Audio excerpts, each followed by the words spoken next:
আসসালামু আলাইকুম ভিউয়ার্স, সবাই আশা করি ভালো আছেন। আমিও খুব ভালো আছি। আজকে আমি আপনাদেরকে খুব সহজে চকলেট ব্রেড টোস্ট বানিয়ে দেখাবো। আশা করি ভিডিওটি আপনাদের ভালো লাগবে। যদি ভিডিওটি আপনাদের ভালো লেগে থাকে তাহলে অবশ্যই আমার চ্যানেলটি সাবস্ক্রাইব করবেন।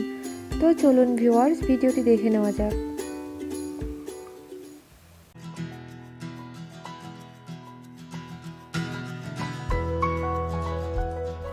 প্রথমে আমি একটা মিক্সিং বোল নিয়ে নিয়েছি, এর মধ্যে একটা ডিম ফাটিয়ে নিচ্ছি। আপনারা পরিমাণে বেশি বানাতে চাইলে ডিমের পরিমাণটা বাড়িয়ে নেবেন। এখানে 1 টেবিল চামচ চিনি নিয়ে নিলাম। চিনি আর ডিমটা এখন আমি খুব ভালোভাবে মিশিয়ে নিচ্ছি। চিনিটা গলিয়ে নিতে হবে। পরিমাণ মতো লবণ দিয়ে দিলাম, আবারও ভালোভাবে মিশিয়ে নিচ্ছি। মেশানো হয়ে গিয়েছে। এর মধ্যে আমি 3 টেবিল চামচ পরিমাণ তরল দুধ দিয়ে দিলাম। এটা আমি মিশিয়ে নিচ্ছি ভালোভাবে।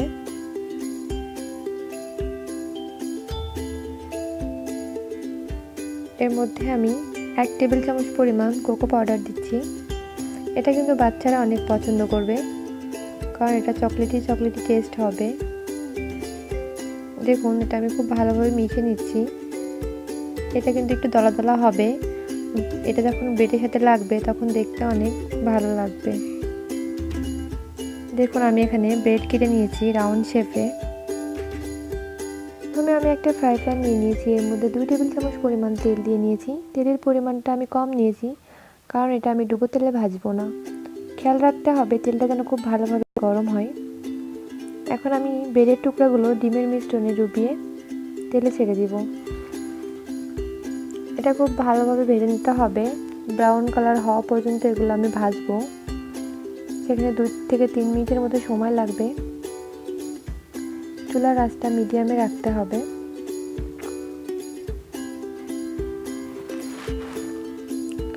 আপনারা চাইলে এটা বাচ্চাদের টিফিনে দিতে পারেন, কারণ এটা বানাতে খুবই কম সময় লাগে। আর এখানে চকলেট ফ্লেভার আছে, বাচ্চারা তো খুবই পছন্দ করবে।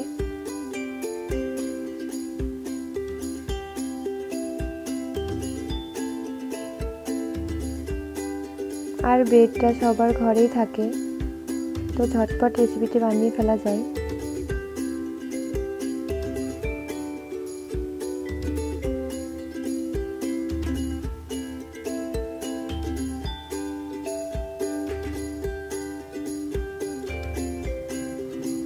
এটা প্রায় ব্রাউন কালার হয়ে এসেছে।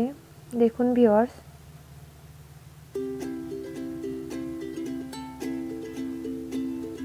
এটা হয়ে গিয়েছে। এটা এখন আমি উঠিয়ে নিচ্ছি। আবারও আমি ব্রেডের টুকরা দিয়ে দিচ্ছি। একইভাবে আমি সবগুলা ভেজে নিব।